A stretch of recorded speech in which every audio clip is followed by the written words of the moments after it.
Bismillahirrahmanirrahim. Bismillahirrahmanirrahim. Alhamdulillahirabbil alamin. Wassalatu wassalamu ala sayyidil mursalin wa ala alihi wa sahbihi ajma'in. Rabbi syrah li sadri wa yassir li amri wahlul 'uqdatam min lisani yafqahu qawli. Subhanaka la ilma lana illa ma 'allamtana innaka antal alimul hakim. Wala haula wala quwwata illa billahil aliyyil azim. Kitab Fathul Mu'in, muka surat 77, petok yang ketiga daripada atas. Petok yang ketiga daripada atas.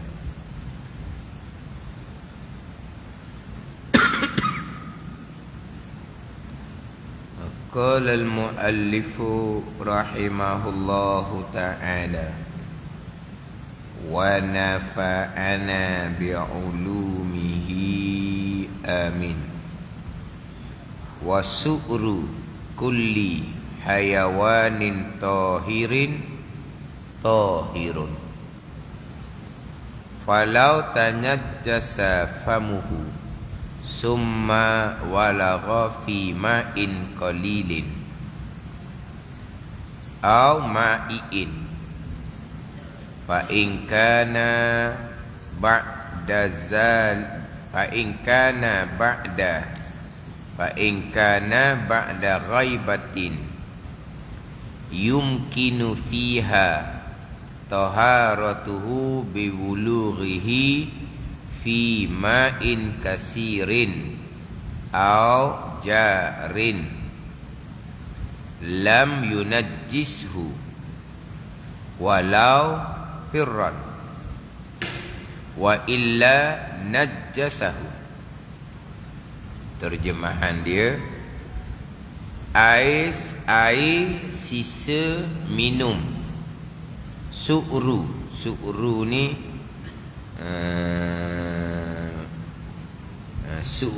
ni baqiyatu syurbi min ma'in aw ma'iin.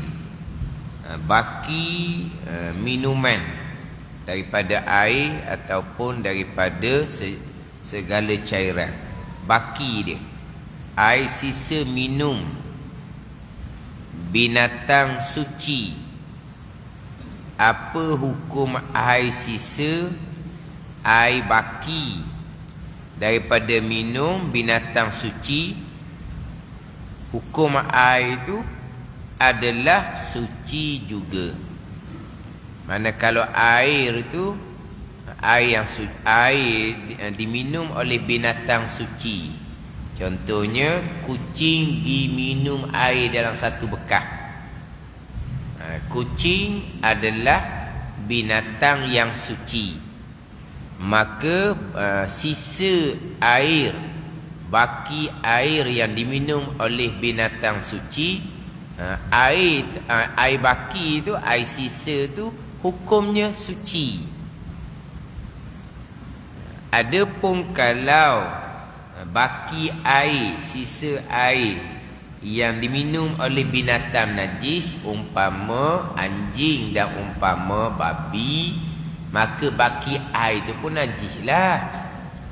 Itu jelaslah dalam hadis Nabi SAW tu.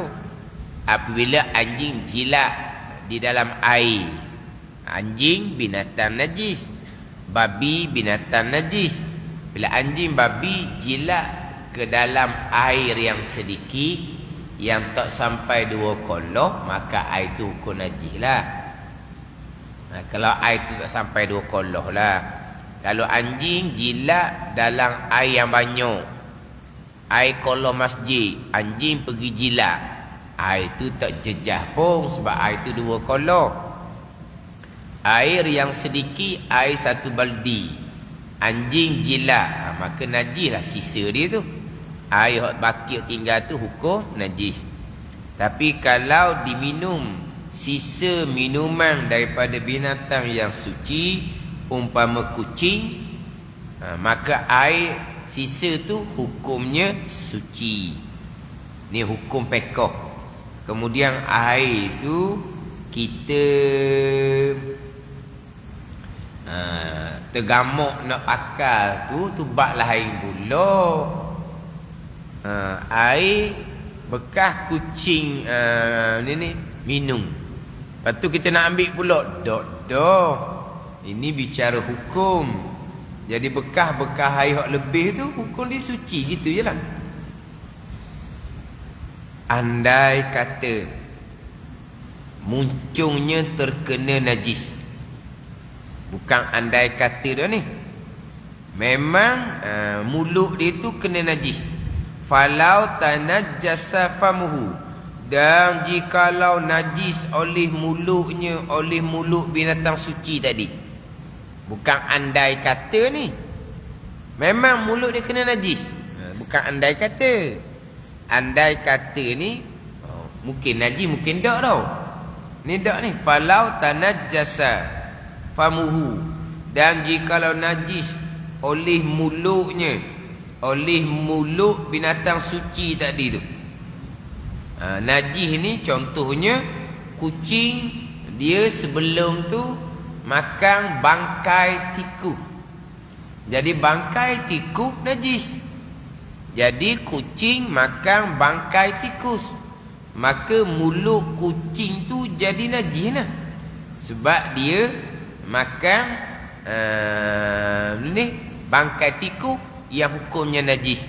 Maka mulut kucing binatang yang suci tu, jadi mulut dia hukumnya najis.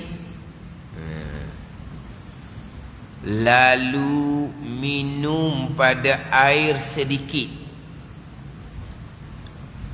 atau cairan lainnya. Air sedikit ni air tu, tapi sedikit tak sampai 2 kolok. Au ma'i'in ni cairan. Cairan ni contohnya kuah gula, tu cairan lah tu dia panggil. Dalam minyak, tu dia panggil cairan. Dan termasuk panggil cairan juga macam dalam air teh, air kopi, yang tu cairan. Bukan air biasa ni, bukan air mutlak ni. Cairan ni umpama gula, tu cairan. Umpama minyak, tu cairan. Jadi kucing ni mulut dia kena najis sebab kucing makan bangkai tikus. Dijilat dalam air yang sedikit ataupun dijilat dalam cairan. Cairan ni bukan air mutlak lah. Jilat dalam cairan, gula ke minyak ke. Apa hukum pula? Sebab mulut kucing binatang yang suci tadi tu, sebelum dia minum air, sebelum dia jilat dalam air tu, dia mulut dia ada kena najis. Apa hukum air tu? Jika dia ada 2 tafsiran di sini.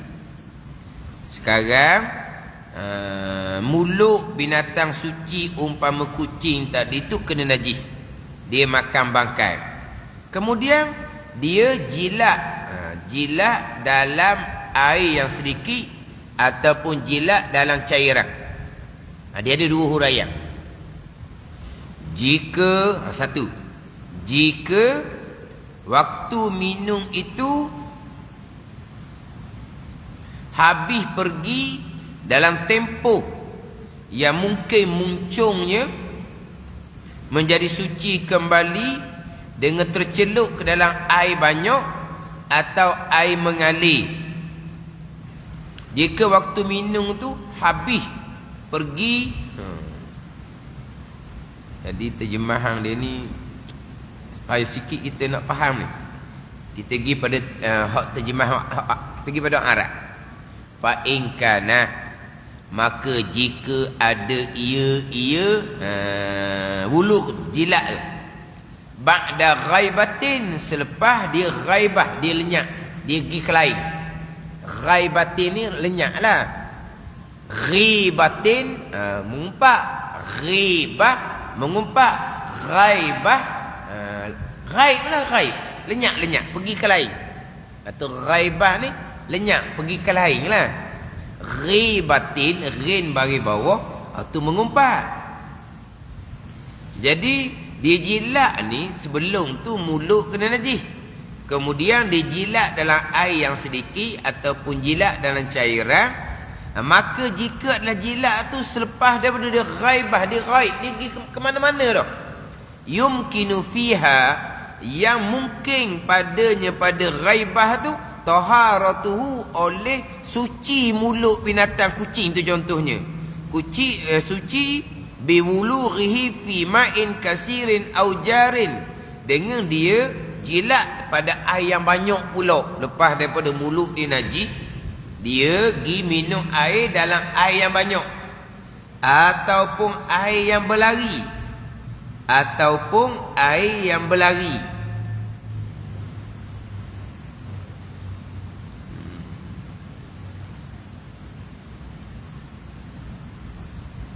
Kenapa dibicara air yang berlari di sini? Sebab kita dahulu ada bicara dak bab air. Saya tak bawa nak dalam kitab. Dahulu bicara bab air. Dulu ada bicara bab air. Kena berhenti sekejap tu. Dulu ada bicara bab air. Muka surat berapa bicara bab air?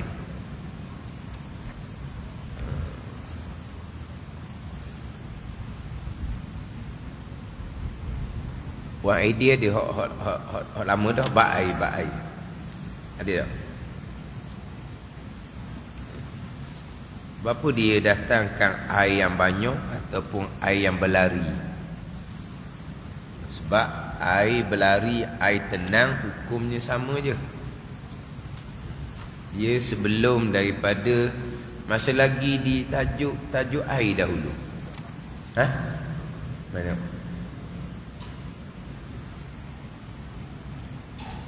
Lepas tu dalam i'anah ni dia kata seeloknya air jaring tu seeloknya buang lah. Dia bicara di muka surat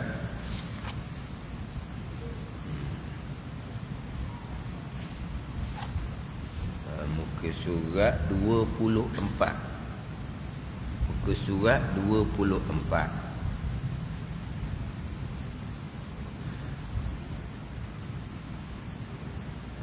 Petok yang kedua daripada atas tu. Petok kedua daripada atas.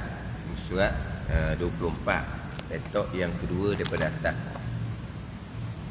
Tapi ayat dia tu dia di bawah petok yang kedua tu. Di petok yang kedua tu permulaan tu bicara lain. Baris bawah sekali tu. Wal jari karakidin, itu tajuk lain. Asalnya bicara waqtara kasirun min a'immatina mazhab malikin annal ma'a la yanjusu mutlaqan illa bitaghayyur. Itu bicara lain. Memilih oleh kebanyakan daripada ulama-ulama yang bermazhab Syafi'i, memilih akan pandangan mazhab Maliki, memilih akan bahawasanya air tidak akan jadi najis semata-mata, melainkan jikalau berubah. Tidak akan jadi najis semata-mata ni sama ada air sikit ke, air banyak ke, tak akan jadi najis melainkan berubah. Ini pandangan yang kedua dalam mazhab Syafi'i. Tapi yang memilih pandangan ni kasiruna, oleh ramai daripada a'immatina, imam-imam dalam mazhab Syafi'i akan mazhab Malik. Kita dalam mazhab Syafi'i, pandangan yang muhtamad, kalau air sedikit jatuh najis, air otomatik jadi najis walaupun tidak berubah.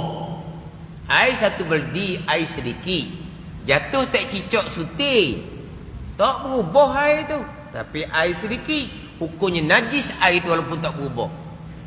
Adapun pandangan mazhab Maliki dan dipilih oleh ramai ulama-ulama dalam mazhab Syafi'i, air tidak akan jadi najis semata-mata, walau sama ada air itu sedikit sekalipun, melainkan apabila berubah. Itu bicara lain. Wal jari karakidin, ini bicara lain sebenarnya. Dan bermula air yang berlari. Dan bermula air yang berlari, air yang mengalir karakidin, seperti air yang tenang. Air berlari, air tenang sama hukum. Maknanya kalau air yang tenang tu sedikit, air yang tenang tu sedikit, jatuh najis, hukum najis. Air yang berlari pun kalau jatuh najis, hukum najis. Kalau air tu sedikit, dia kalau macam air sungai tu, dia air sungai tu cetek, tohor. Cetek tu bahasa buku, tohor bahasa kita. Sedikit, tapi air tu kira sekali. Akhir sekali. Tak ada ni. Sekarang ni air tu cetek saja tohor. Tapi air tu berpanjangan tu. Tu dipanggil air banyak. Sebab air tu dia bersambung-sambung. Air tu air bersambung-sambung. Mana kita kata air sedikit yang berlari? Contohnya air yang dipusing dalam perhiasan dia. Air tu bergerak, dipusing. Air tu capur semua sedikit. Maka sama je dengan air yang tenang. Walaupun dia berlari, jatuh najis, hukum najis. Dia sama je hukum. Sekarang kalau air yang tenang dalam berdi, sedikit jatuh najis, hukum najis. Tapi air sedikit ni dia bergerak sentiasa. Sebab digerakkan oleh mesin lah. Contoh dalam perhiasan tu, jatuh najis, tetap najis. Air tu berlari, tak kira sebab air tu sikit. Bawa dia sambung. Bawa tajuk, sambung tajuk tadi. Wa fil qadimi la yanjusu qaliluhu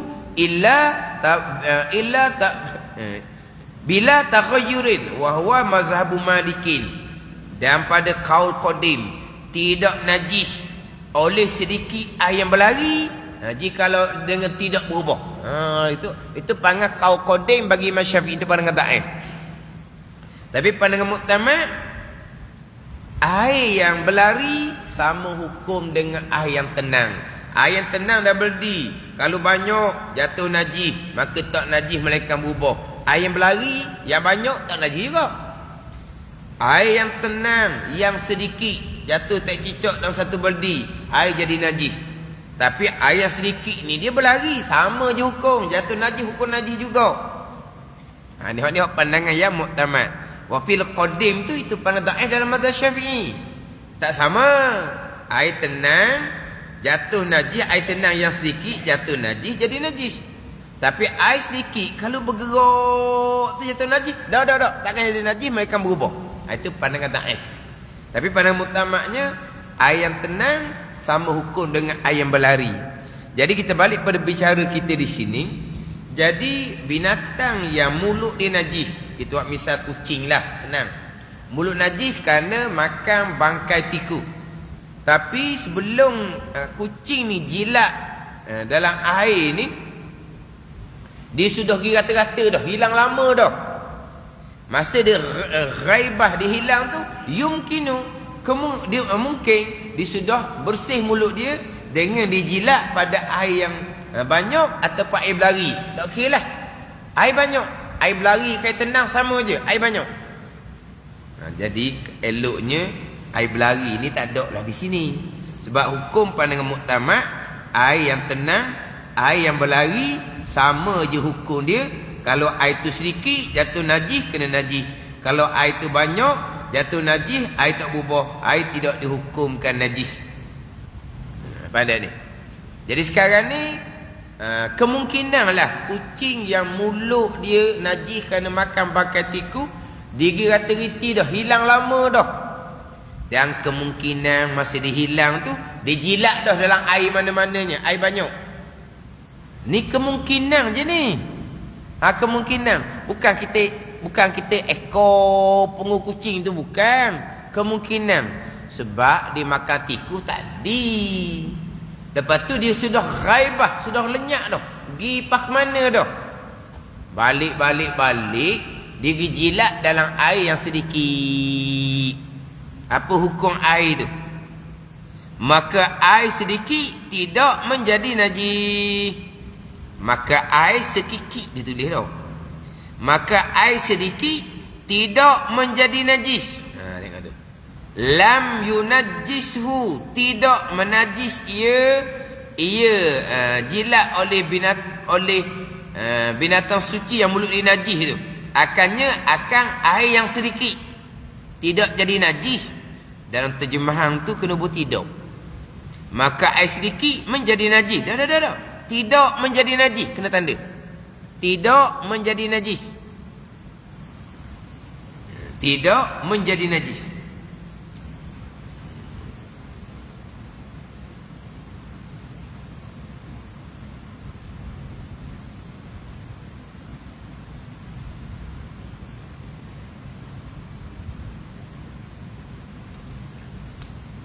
Sekalipun binatang itu seekor kucing. Dia datang royoh ni.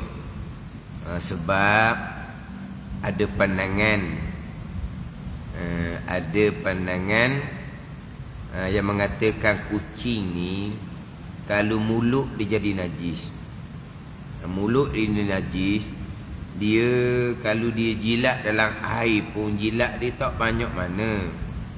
Dia nak jadi suci macam mana mulut dia. Sekarang kucing ni dimakan bangkai tikus. Mulut dia najis banyak tu. Tapi kucing jilat air, jilat leh gitu je. Ke kucing macam mana minum air? Siapa ke masuk dengan hidup. Kucing minum air kan eh? Lepas tu dia datang sini. Walau hiran, sekalipun binatang hok mulut dia najis sebelum tu kucing. Hukum air tu suci juga, tak dia najis. Sebab apa dia datangkan sekalipun kucing? Sebab kucing ada khilaf ulama. Ada setengah pandangan kucing ni apa mulut dia najis. Apabila mulut dia najis, tak akan jadi suci mulut dia dengan hanya setakat dia minum sekejap-sekejap. Sebab apa? Sebab dia mulut dia habis dah najis kerana dia makan bangkai tikus. Tapi masa dia jilat air, kan dia jilat leh gitu je kan. Nak suci mulut dia macam mana? Ada setengah pandangan kucing tak. Kalau kucing tak dimakan najis, walaupun dia jauh dah, dia mari pula jilat air yang sedikit, najis air. Sebab kucing tadi dia rata-riti dah. Mungkin dijilat air dalam air yang lain. Kucing kalau jilat pun jilat sikit, dia tak jadi suci mulut dia. Itu satu pandangan. Dan kita kata ni dah, walaupun kucing sekalipun, maka air yang dijilat tu hukum suci. Tapi tadi kucing tu dia makan bangkai tikus. Betul, mulut dia najis. Tapi dia sudah ghaibah, sudah lenyap, sudah pergi ke mana-mana pun tak tahu dah. Dalam pergi ke mana-mana mesti dia minum air juga. Faham tak ni? Jadi kemudian dia mari, dia pun jilat dalam air yang sedikit. Maka tidak menajiskan air tu. Air tu hukum suci. Tak ni. Macam sebut tadi lah, pekoh ni. Kita kucing yang tak pernah makan bangkai tikus. Kucing sekarang ni bubuh tikus dia main je, dia tak makan tau. Kucing ni sekarang dia makan hak dalam TV tu. Hak elang dalam TV hak. Ni tengok elang TV tu kan. Kucing tu kan. Terliur hak elang dalam TV. Mana ada kucing makan tikus sekarang ni?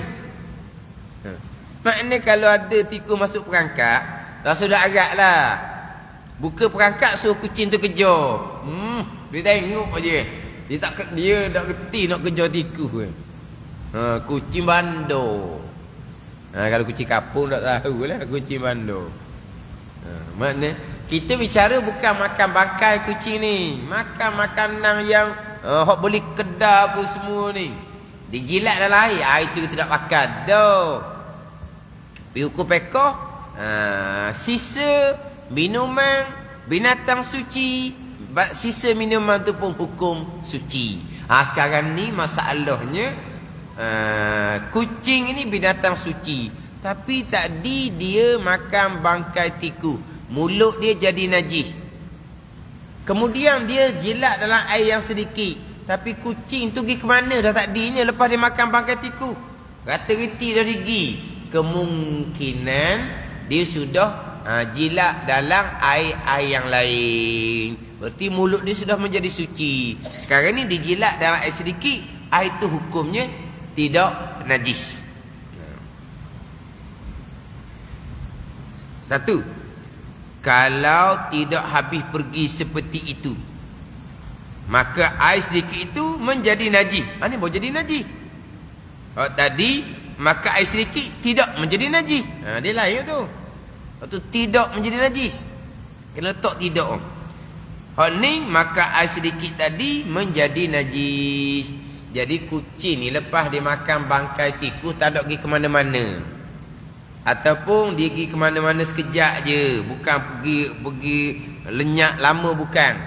Tiba-tiba dia pergi minum air dalam air sedikit, maka air tu jadi najis sebab di mulut kucing tu jadi najis kerana dia makan bangkai tikus. Ini bicara hukum peko. Air sisa binatang. Kita ni bukan baki air minuman binatang. Baki air minuman adik-beradik pun suruh dah tak minum. Ke mana? Air tu air adik-beradik kita minum tak habis. Minum.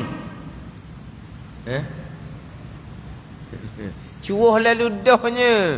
Buang lalu dah. Itu air baki, air minuman manusia, adik-beradik. Tak minum. Hak ni bicara baki air yang diminum oleh binatang suci. Kucing minum, kambing minum, lembu minum. Kambing lembu mulut dia tak ada najis. Ke kambing lembu makan najis? Lembu makan najis? Lembu dia makan rupuk-rupuk, tak najis. Dia makan apa? Dedok lah. Apa lagi dedok tau? Dia panggil apa? Meh. Meh. Meh tu apa dia buat daripada benda? Tak najis meh tau. Tak najis. Maknanya mulut lembu tak najis. Lembu jilat dalam air yang sedikit. Bekas baki air tu suci. Siapa lagi minum situ? Dah kita dah bicara tu, bicara hukum. Jangan sekarang ni nak ceritanya sisa minuman binatang yang suci, sisa baki daripada minuman binatang suci, hukum dia suci. Sekarang bicara pula umpama kucing makan bangkai tikus, maka mulut kucing hukum najis. Dijilat dalam air yang sedikit, maka air itu dia najis lah. Tapi sebelum dijilat tu dia sudah lenyap pergi ke mana-mana dah. Lama dah. Kemungkinan dia sudah jilat dalam air yang lain. Kemudian dia pun datang minum dalam air sedikit, air itu kekal hukum suci. Dia pun jilat dalam gula ke contohnya, gula tu hukum suci. Gitu je lah. Jadi sisa baki air minuman binatang suci, baki air minuman sisa tu pun hukumnya suci. Ni masih lagi macam kita kata dobik jugalah ni. Dobik juga. Hak kita minggu lepasnya panjang, hak berkaitan dengan ni yang tercerai daripada binatang kita minggu lepasnya. Yang tercerai daripada binatang. Hak mengelupahnya bicara berkaitan dengan telur daripada binatang yang bangkai. Kita kata bangkai ayam. Ayam mati dilanggar oleh kereta. Ayam tu sedang bertelur. Bila dilanggar oleh kereta, mati ayam tu bangkai.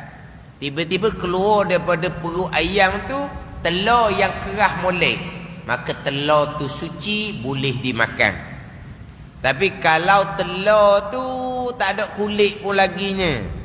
Telur ayam hok dalam perut kan hok biasa. Kalau ayam kita sembelih, ayam tu sedang bertelur. Tapi tuang disembelih, bosan. Sebab apa? Dia telur rata-riti. Dia telur kata riti ayam tu tuang di pus sembelih. Tuang di sembelih. Bila sembelih ni dalam perut ayam yang disembelih tu adalah telur hok lembek-lembek tu. Tu hukum suci tu. Sebab itu bukan telur daripada bangkai.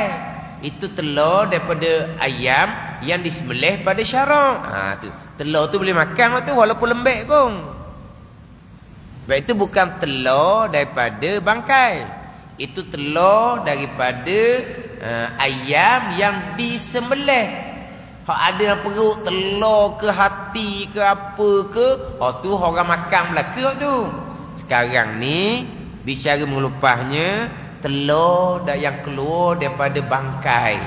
Kalau telur tu kerah, kalau kita mengeramkan telur tu akan menetah. Telur tu boleh makan suci. Tapi kalau keluar daripada perut bangkai ayam, telur hok lembek-lembek, hok tak ada kulit tu, tu tak boleh makan tu najis.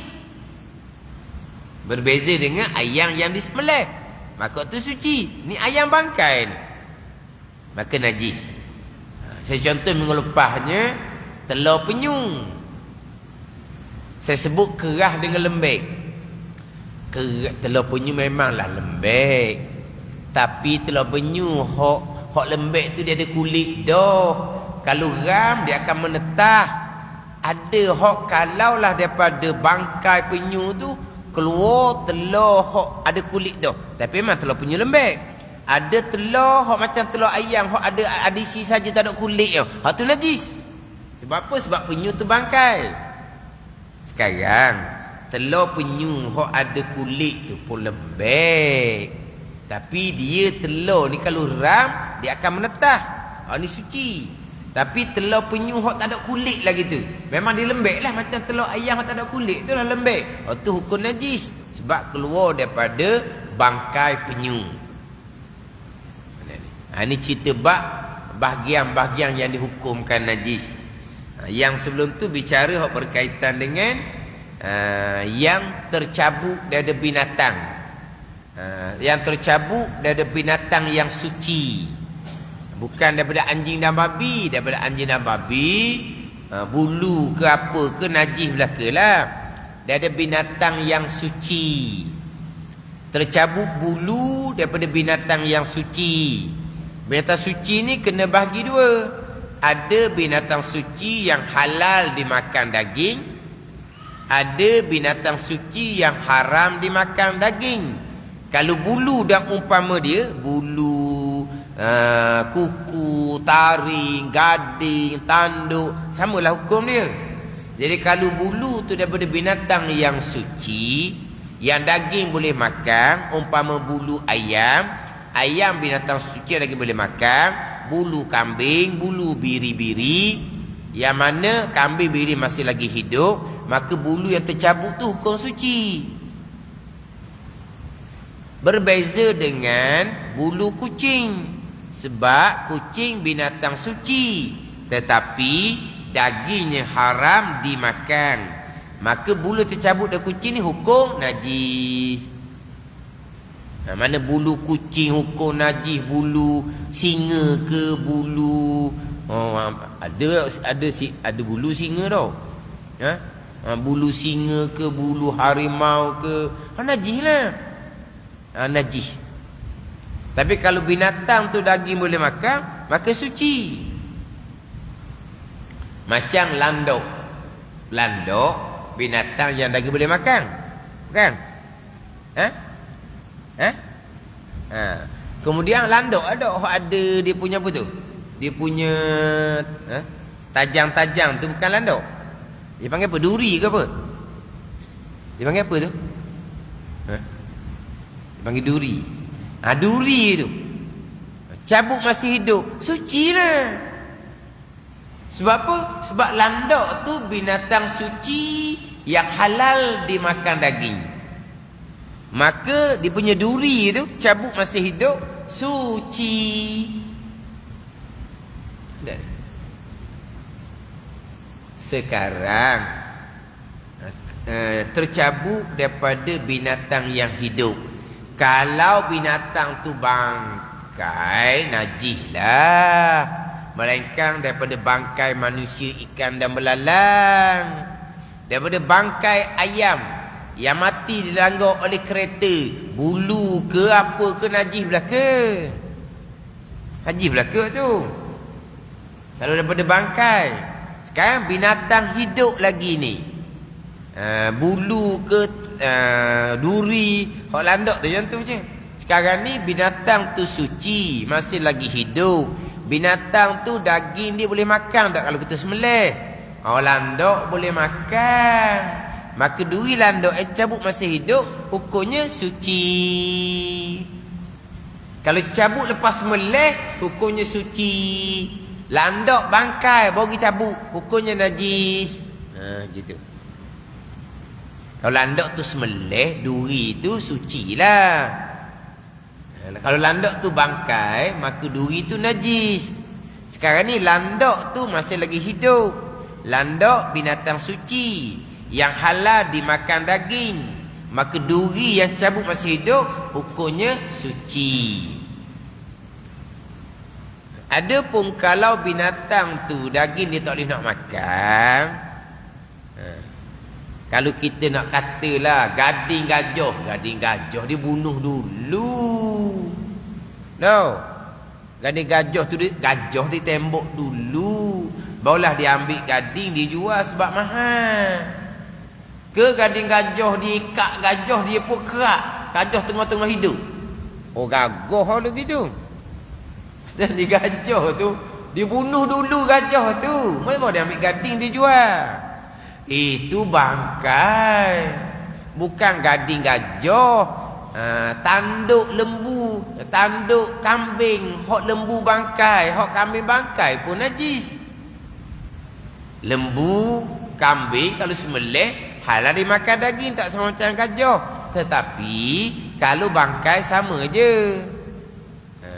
Gading daripada bangkai gajah, tanduk daripada bangkai lembu, bangkai kambing, sama najis belaka. Sebab tu bangkai. Jadi sekarang ni gajah, bukan kata ambil gading masa bangkai najis. Ambil gading masa hidup pun najis. Sebab gajah binatang yang suci. Gajah binatang suci tu. Binatang yang najis anjing dan babi je. Jadi gajah binatang yang suci, tetapi dagingnya tidak halal dimakan. Gading dia tu cabut masih hidup sekalipun tetap hukum najis. Ini cerita mazhab Syafi'i kita.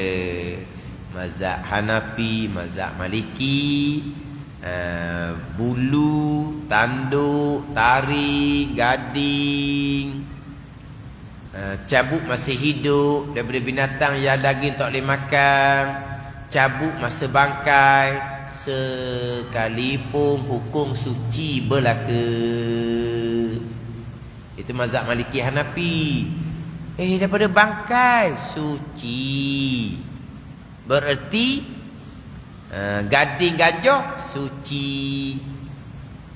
Hak daripada bangkai gajah ni, taring harimau, harimau pun bangkai juga. Taring harimau suci. Sebab bulu, taring, gading ni dipanggil juzuk binatang yang tidak ada daging, yang tidak ada darah yang mengalir di dalam. Jadi apabila umpama bulu ni tidak ada darah yang mengalir, tak ada daging di dalam, tak akan jadi busung walaupun bangkai pun. Ada ni. Ayam bangkai, bulu dia busung? Tak busung. Hak busuk daging tu yang busung. Bahagian bulu, bahagian ni tak busung.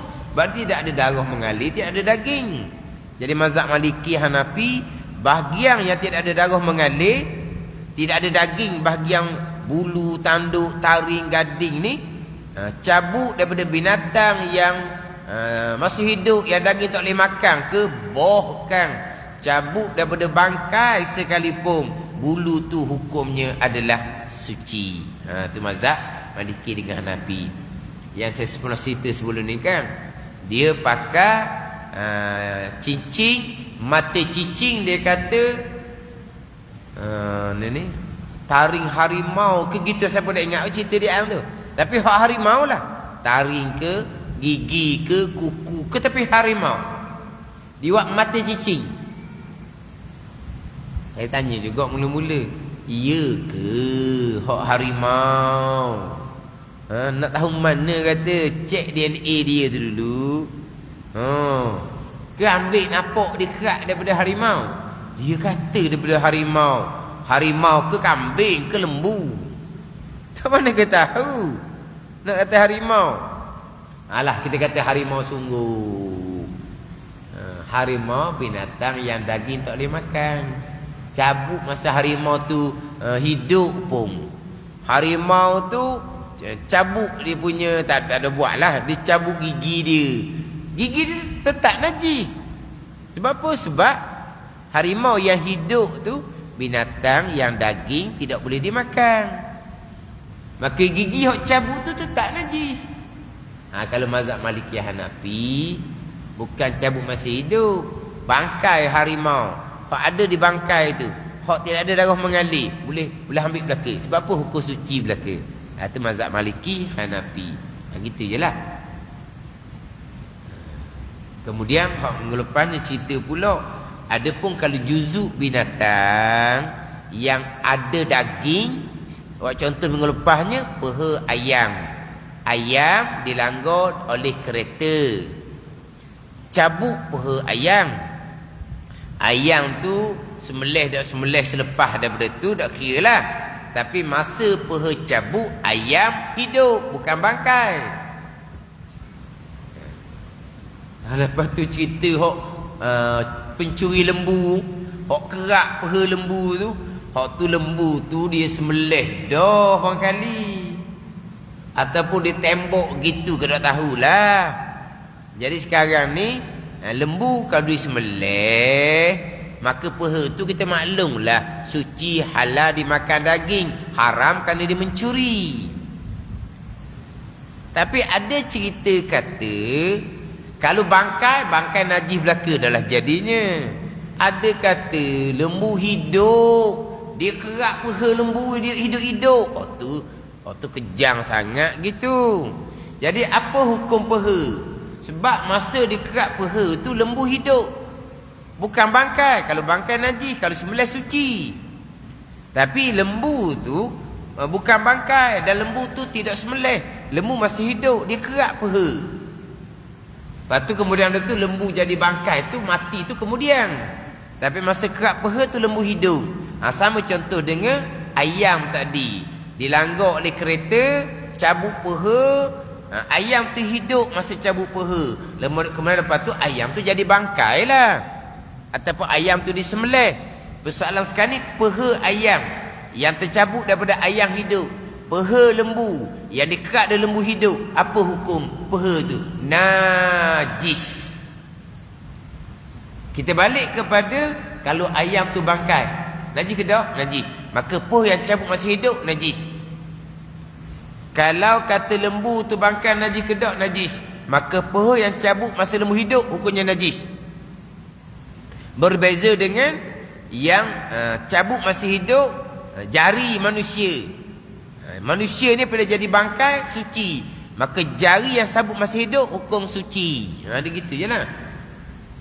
Jadi dia ada berlaku kemalangan, jari dia terpotong, maka apa hukum jari tu? Suci. Ada darah tu, darah tu najis lah, tapi jari tu hukum suci. Darah tak ada dah di jari tu, tiba-tiba tak teringat duduk dalam poket kita semayang. Jari orang ni, orang kemalangan ni, semayang kita sah. Sebab apa?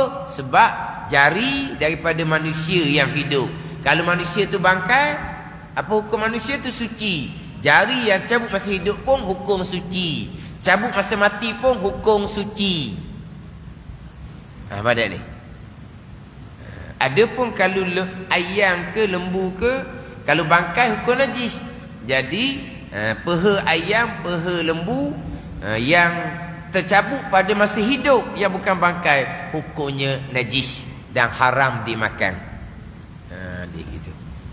Berbeza dengan juzuk binatang yang halal dimakan daging, tercabut masih hidup, bahagian yang tidak ada darah mengalir, umpama bulu, itu hukumnya adalah suci.